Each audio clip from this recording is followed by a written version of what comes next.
आपल्या सर्वांचे मार्गदर्शक, आपल्या सर्वांचे नेते, या विधानसभेचे कर्तव्यदक्ष आणि लाडके आमदार माननीय कैलासवासी शिवाजीराव कर्डिले साहेबांना श्रद्धांजली वाहण्याकरता, तसेच आपल्या संघटनात्मक बैठकीच्या दृष्टिकोनातून उपस्थित असलेले आपले सर्वांचे मार्गदर्शक, आपले कुटुंब प्रमुख या जिल्ह्याचे पालकमंत्री माननीय नामदार राधाकृष्ण विखे पाटील साहेब, ज्येष्ठ मार्गदर्शक माननीय सुभाष पाटील साहेब, माननीय आमदार संग्राम भैया जगताप, व्यासपीठावरील कर्डिले साहेबांवर प्रेम करणारे सर्व सन्माननीय पदाधिकारी, आलेले आमच्या माता भगिनी, सर्व कार्यकर्ते, आलेले सर्व सन्माननीय पत्रकार आणि माझा छोटा भाऊ अक्षय, या कार्यक्रमाच्या निमित्ताने बोलण्यासारखं बरंच काही आहे. कर्डिले साहेबांच्या बद्दल बोलायचं जर ठरलं तर कित्येक दिवस कमी पडतील हे फक्त मला माहिती. आज या बैठकीला व्यासपीठावर माननीय विखे पाटील साहेब आहेत, ते त्यांना कर्डिले साहेब नेते मानत होते. म्हणजे आज व्यासपीठावर नेते पण आहेत, आज व्यासपीठावर त्यांचा मुलगा अक्षय पण आहे, आज व्यासपीठावर जावई संग्राम पण आहे, आज व्यासपीठावर कार्यकर्ते वेगळ्या वेगळ्या गावातले देखील आहेत. पण माझं नातं काय आहे हे मी तुम्हाला वाक्याने सांगू शकेन. मी मुलगा म्हणून होतो का कार्यकर्ता म्हणून होतो, मला असं वाटतं की आमच्या दोघांचं नातं खऱ्या शब्दात सांगायचं झालं तर मैत्री काय असते, मैत्रीला जसं म्हणतात ना की मैत्रीला वयोमर्यादा नाही. जसं आपण म्हणतो की आजोबा पहिला मित्र आपल्या नाकामध्ये शोधतो, मैत्रीला वय नाही, मैत्रीला पक्ष नाही, मैत्रीला जात नाही, मैत्रीला वेळ नाही, मैत्रीला पक्ष नाही. अशा प्रकारची मैत्री, जरी ते माझ्या वडिलांच्या जागेवर असले तरी मित्र म्हणून मी माझ्या आयुष्यातला सगळ्यात जवळचा मित्र माझ्यापासून लांब गेला हे मला आपल्याला मुद्दाम सांगितलं. आज ज्या कर्डिले साहेबांच्या कार्यपद्धतीवर अख्खे जिल्ह्यामध्ये सगळे कामं होत होते, ज्या कर्डिले साहेबांना बरेचसे लोक आदरयुक्त व्यक्ती म्हणून त्यांच्याकडे पाहायचे, अक्षयमध्ये देखील त्यांच्या खांद्यावर हात टाकायची हिंमत नव्हती, संग्रामची देखील त्यांच्या खांद्यावर हात टाकायची हिंमत नव्हती, पण मी त्यांच्या खांद्यावर हात टाकायचो. आणि आमच्या दोघांनी इतका विनोद एकामेकाबरोबर मला वाटत नाही कधी कोणी केला असेल. आम्ही आमच्या जीवनामध्ये कितीही तणाव असला, राजकारणामध्ये आम्ही पराभूत झालो, परत तेही निवडून आले, जीवनामध्ये कुठलाही प्रसंग असला तर कर्डिले साहेब आणि मी जेव्हा एक येतो, आम्ही असा एकही क्षण असा झाला नाही जेव्हा आम्ही हसलो नव्हतो. मनमोकळे असायचं, आनंदात असायचं. अशा प्रकारच्या राजकारणी दिलखुलास या अहिल्यानगरमध्ये पुन्हा कधी जन्माला यायचा नाही हे मी आवर्जून तुम्हाला सांगू शकतो. राजकारणामध्ये कटुता असणारे, मनामध्ये सगळ्या गोष्टी दाबून ठेवणारे, आतमध्ये एक वेगळी भावना आणि बाहेरून एक वेगळी भावना असणारे असंख्य नेते आहेत. पण कुठली गोष्ट कुठल्या वेळी कशी केली गेली पाहिजे हे त्यांच्याकडून शिकण्यासारखं. या अख्ख्या जिल्ह्यामध्ये जर सगळ्यात मोठं नुकसान कोणाचं झालं असेल, पक्ष म्हणून भारतीय जनता पार्टीचं झालंय, आमदार म्हणून रावरी मतदारसंघाच्या जनतेचं झालंय, सहकारी म्हणून विखे पाटील साहेबांचं झालंय. सगळ्यात मोठं नुकसान त्यांच्या जाण्याने कोणाचं झालं असेल तर माझं झालंय. कारण की मला जे अंतर्मनातून जे माझ्याकडून हरवलेलं आहे, जे परमेश्वराने माझ्याकडून काढून घेतलेलं आहे, ते मी शब्दात सुद्धा आपल्याकडून मांडू शकतो. तो संबंध आणि त्याचं वर्णन करणं शक्य आणि म्हणून त्या संबंधाला शेवटच्या श्वासापर्यंत जपून ठेवणे आणि अक्षयची पूर्ण जबाबदारी आज या कार्यक्रमाच्या निमित्ताने डॉक्टर सुजय विखे पाटील आणि आमचं पूर्ण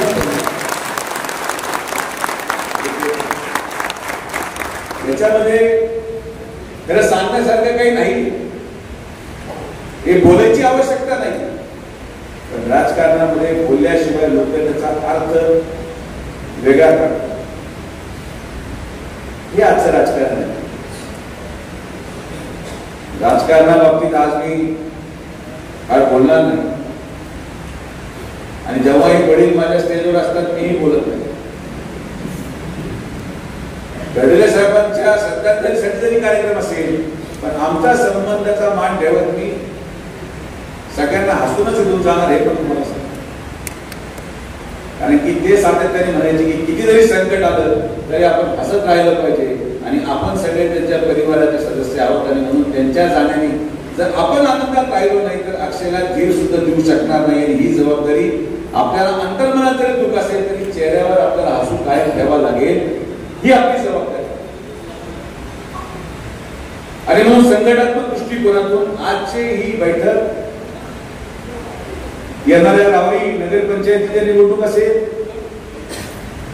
स्थानिक जिल्हा परिषद पंचायत समिती निवडणूक असेल, उद्या सकाळी रावरी शहरामध्ये ज्या ज्या लोकांना उमेदवारी करायची असेल आम्ही एक समितीची घोषणा करणार आहोत. त्या समितीमध्ये कर्डिले साहेबांबरोबर कार्यरत असणारे रावरी शहरामधले प्रमुख कार्यकर्त्यांची आपण यादी बनवली. ज्यांना कोणाला इच्छा असेल त्यांनी त्या लोकांकडे आपली इच्छा व्यक्त करायची आहे.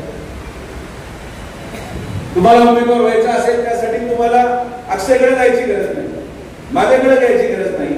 आपण त्या समितीचे सदस्य जे बनवलेले आहेत त्या समस्येच्या सदस्यांकडे समितीच्या सदस्यांकडे आपण आपली इच्छा व्यक्त करा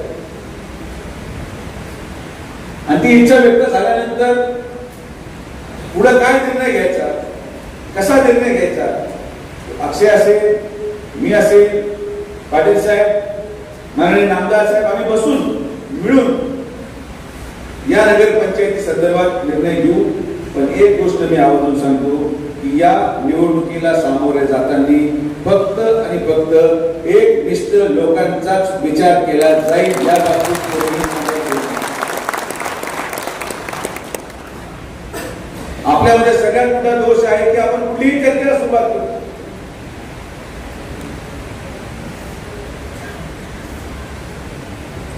येणे त्याची भेट घेतली, याची भेट घेतली, हा इकडे जाणार आहे, तो तिकडे जाणार आहे, कुणी कुठे जाणार नाही. जो व्यक्ती कर्डिले साहेबांना मान्य नाही तो आपल्या पॅनल मध्ये नाही, हे तुम्हाला या ठिकाणी. हा निवडणूक माझी नाहीच, ही निवडणूक कर्डिले साहेबांची आणि ही निवडणूक कर्डिले साहेबांच्या मनामध्ये असलेल्या प्रत्येक भावनेचा आदर करतच पूर्ण होणार. जो निर्देश कर्डिले साहेबांनी दिला असेल, जी संकल्पना कर्डिले साहेबांची असेल, त्या संकल्पनेतूनच या सगळ्या निवडणुका त्या विधानसभेच्या असतील, त्या आपल्या नगर पाथर्डी आणि रावरी तालुक्याच्या असतील, जे जे कर्डिले साहेबांनी अक्षयला सूचना केली असेल, जे जे कर्डिले साहेबांनी मला सूचना केली असेल, जे जे कर्डिले साहेबांनी जिल्हाध्यक्षांना सूचना केल्या असतील, अशा सगळ्या सूचनाची अंमलबजावणी करतच आपल्याला पुढे जायचं.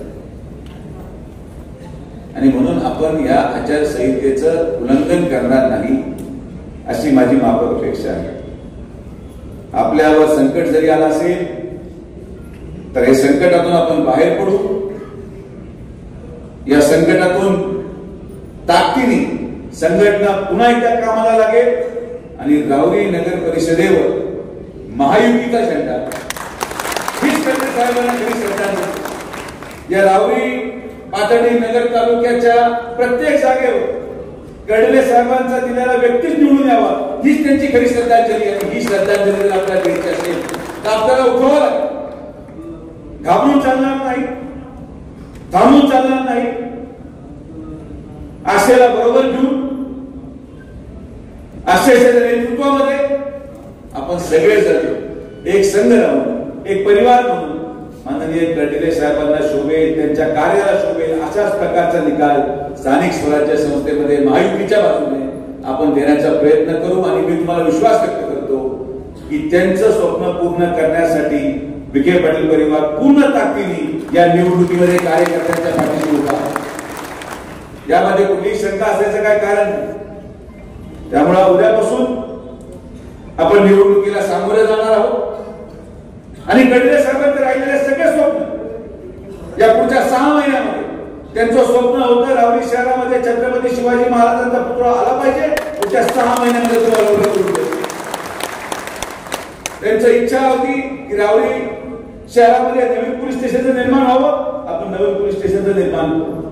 ज्या ज्या संकल्पना आणि स्वप्न त्यांनी राहुरी तालुक्याच्या जनतेसाठी पाहिलं होतं त्यांचं स्वप्न होतं की राहुरी तालुक्यामध्ये पाथर्डी तालुक्यामध्ये वांबुरी तालुक्याची दुरुस्ती झाली पाहिजे।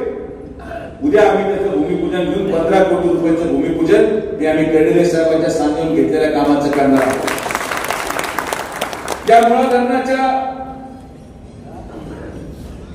पुनर्रस्त भागांमध्ये गावांमध्ये अतिशय पावसामुळे खराब झालेल्या रस्त्यांचा विकास व्हावा। जलसंपदा विभाग येत्या आठवड्यामध्ये 28 कोटी रुपयाची निविदा प्रसिद्ध करून त्या रस्त्याचं काम आपण हाती घेणार आहोत आणि म्हणून त्यांच्या स्वप्नपूर्ती करायची जबाबदारी आमची आहे। जी संकल्पना त्यांची राहुरी तालुक्यासाठी,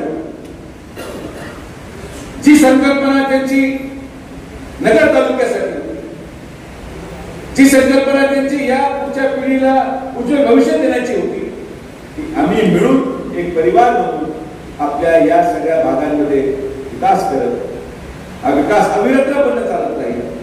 त्यांनी दिलेले काम, त्याची काम करायची पद्धत, कार्यकर्त्यांना आधार देण्याचं काम मी म्हणू शकत नाही की आपण खडले साहेबांसारखं काम करू शकतो। खडले साहेबांसारखं काम अक्षयही करू शकत नाही, सुजयही करू शकत नाही। खडले साहेबांसारखा समाजामध्ये स्वतःला झोकून देणारा व्यक्ती दशकात एकदा जन्माला येतो।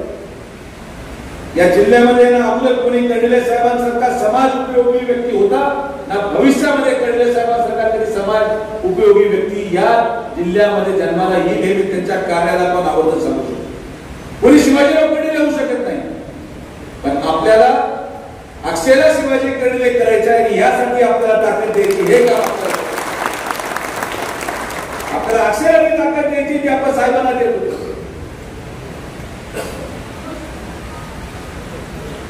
आपल्याला अक्षयला तो आधार द्यायचा जो आपण साहेबांना देतो आणि यासाठी मी असेल, संग्राम असेल, ही आमची जबाबदारी आहे।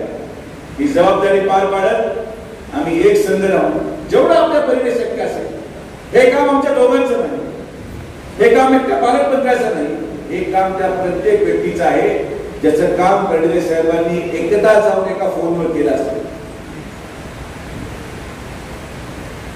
हे काम त्या प्रत्येक व्यक्तीचं आहे त्याचं ऍडमिशन असेल, त्याची डीपी असेल, त्याचा रस्ता असेल, त्याचं पाण्याचं कनेक्शन असेल, ज्याला काम मिळालं असेल, अशा प्रत्येक व्यक्तीने अंतर्मनात ती भावना ठेवून जर काम केलं तर या ठिकाणी राहुरीमध्ये कुठल्याही प्रकारे कुठल्याही परिस्थितीत अडचण येणार नाही।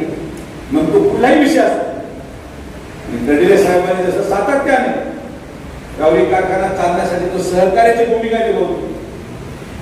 मी अक्षयच्या वतीने सांगतो, आमच्या संघटनेच्या वतीने सांगतो की राहुरी तालुका सहकारी साखर कारखाना चालवण्यासाठी जे काही सहकार्य सत्ताधारी पक्षाला लागेल ते सगळं सहकार्य अक्षय पण करेल, सुजय विखे पण करेल आणि पालकमंत्री नामदार राधाकृष्ण विखे पाटील साहेब करेल। कारण की जे काम, जे स्वप्न साहेबांनी पाहिलं ते प्रत्येक स्वप्न आम्ही साकार करू। मिळून साकार करू. आणि म्हणून अनेक लोक असेही होते जे बऱ्यापैकी समन्वय कसा होणार नाही, समन्वय कसा दूषित असेल, कसं कर्डिले विखे एकत्र येणार नाही, असेही लोक या तालुक्यामध्ये साहेब ओळखत होतो, मीही ओळखत होतो. पण आमची रणनीती असेल की मी काय सांगणार नाही. लोकांना असं वाटायचं की ते आम्हाला मूर्ख बनवत होते आणि आम्हाला दोघांना माहित होतं आम्ही काय करतो. त्यामुळे माझी हात धरून सगळ्यांना विनंती आहे, लावालावी करायचं काम कमी करा. आशेला जाऊन एक सांगायचं, मला जाऊन एक सांगायचं, मला काहीतरी फूस लावायची, त्याला काहीतरी फूस लावायची. मी काही जरी केलं तर अक्षय कर्डिले आणि सुजय विखे एक संघ राहणार आणि आम्ही पूर्ण ताकदीने उतरणार. या बाबतीत मनामध्ये शंका असायचं काही कारण नाही. आणि म्हणून मी स्वतःला पण नेहमी सांगतो आणि अक्षयलाही नेहमी सांगतो की कुठल्याही प्रकारे कानावर कुठलीही गोष्ट मी केलेली तुम्हाला पटत नसेल तरी मला लगेच फोन सांगायचं आणि विचारायचं की दादा तुम्ही हे सांगितलेलं आहे का. समन्वय ठेवणं राजकारणामध्ये फार गरजेचं असतं. तुमच्या गाडीत मी सगळ्यात सावध, मी अक्षयला आवडून सांगेल, सगळ्यात सावध जर कोणापासून राहायचं असेल, तुला विरोधकापासून सावध राहायचं नाहीये, सगळ्यात पहिलं सावध राहायचं असेल तर तुझ्या गाडीत बसणाऱ्या माणसापासून सावध राहायचं. हे मी माझ्या वडिलांना पण सांगतो आणि तुला पण सांगतो. सगळ्यात घातक माणूस तो गाडीत बसतो.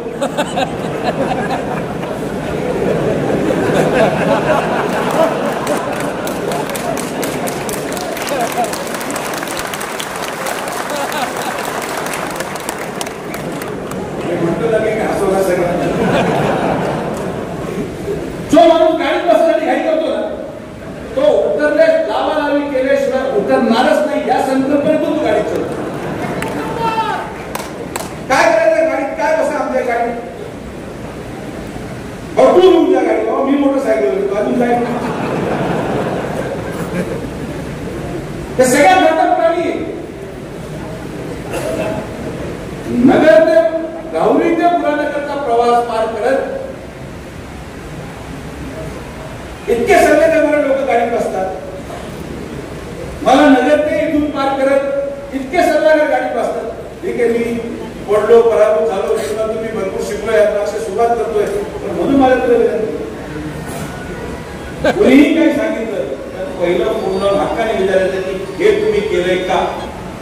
99% माझं उत्तर नाहीच असणार, पण तरी सुद्धा असं कुठलंही काम, कुठलंही वाक्य, कुठलाही शब्द जो आपल्या विश्वासाला तडा देईल असा कुठलाही वाक्य, कुठलाही शब्द तो कर्डिले साहेबांवर विश्वासघात करून दिसेल ते काम सुजय विखे कधीही करणार नाही. आणि म्हणून हे सुद्धा त्याच्या गाडीत बसणाऱ्या माणसाला नाही, माझ्या गाडीत बसणाऱ्या माणसांना पण सांगतो, जर माझ्या कानाला तुम्ही लागले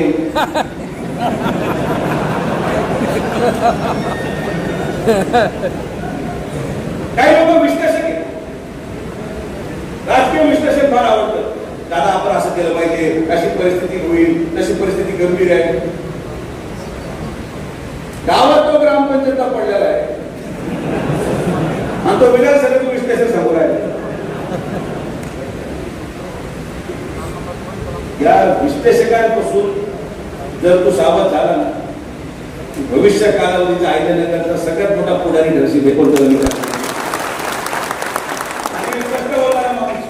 मी गोल गोल बोलत नाही आणि पण गोलीत पण बोलत नाही. तू माझा छोटा भाऊ आहे, सगळ्यात समोरच तुला सांग. या सगळ्या प्रक्रियेमध्ये, या निवडणुकीमध्ये उद्या झालेल्या समितीला आपले आपले नाव सांगा.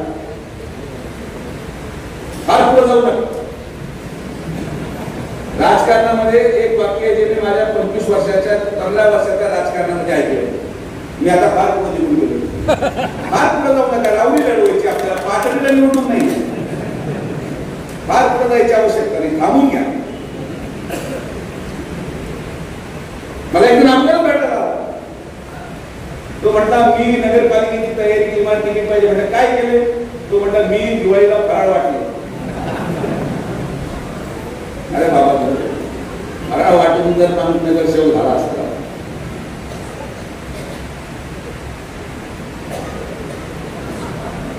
तो आचार्य असा असतो फराळाचा की त्याच्याकडे शंकरपाळ्याच्या सगळ्यांच्या ऑर्डर होत्या रावणीमध्ये.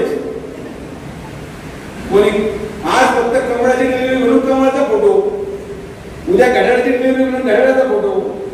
लोकांकडे सगळ्यांचे शंकरपाळे आले, सगळ्यांचे चकले आले. तुम्ही चकली दिली म्हणून नगरसेवकाला असं गैरसमज डोक्यातून काढून टाका. फार कुठं पडू नका. समितीकडे आपली इच्छा व्यक्त करा आणि समिती निर्णय घेईल. त्या निर्णयाला मान देत आपण सामोरे जाऊ, ताकदीने जाऊ आणि सगळ्या लोकांना प्रत्येकाला वाटतं मी नगरसेवक व्हावं. तुमच्या इच्छा असतं काही गैर नाही. संघटनेमध्ये आपल्याला काही ठराविक आदेशाला बांधील जाऊन काम करावं लागतं. तो आदेश आपण सगळ्यांनी पाळावा एवढी मी विनंती करतो. मला विश्वास आहे की आज या कार्यक्रमाच्या निमित्ताने ही आपल्या या तालुक्याची साहेबांसाठी शेवटची शोकसभा, शेवटची श्रद्धांजली. याच्या पुढे खरी श्रद्धांजली या नगर परिषदेवर भगवा झेंडा फडकल्याशिवाय थांबायचं नाही. भगवा झेंडा फडकला ती साहेबांना श्रद्धांजली, तर साहेबांप्रती आपलं प्रेम आणि ती साहेबांप्रती आपली निष्ठा म्हणून मान्य केलं जाईल. हे बाकी ठीक आहे. बाकी लोक मीटिंग घेतात, बैठका घेतात, सगळ्यांना घेऊ, काय फरक पडत नाही. कोण भूमिका जाहीर करते जाहीर करते, तुम्ही घ्या. आम्ही आहोत, पालकमंत्री महोदय आहेत आणि आम्ही सगळेजण या तालुक्याच्या प्रत्येक नागरिकाच्या पाठीमागे गंभीरपणे उभं राहू ही ग्वाही आपल्याला देतो. परत एकदा मी माझ्या नेत्याला, माझ्या मित्राला अंतर्मनात भावपूर्ण श्रद्धांजली अर्पण करतो आणि मला विश्वास आहे की साहेब जिथं असतील तिथून आपल्यावर लक्ष ठेवून आहेत. त्यांचा आशीर्वाद आपल्या पाठीशी आहे, त्यांचा लक्ष अक्षय आहे आणि त्यांचा पाठबळ घेऊनच आपण प्रत्येक संकटाला सामोरे जाण्याची ताकद एकत्रित करू, हा विश्वास व्यक्त करू. आपण सर्वजण एवढ्या मोठ्या संख्येने आलात, सगळ्यांचे मनापासून आभार. जय हिंद, जय महाराष्ट्र, जय श्रीराम. ताज्या बातम्यांसाठी आणि नवनवीन अपडेट्ससाठी SRB न्यूजला सबस्क्राईब करा आणि बेल आयकॉनला प्रेस करा.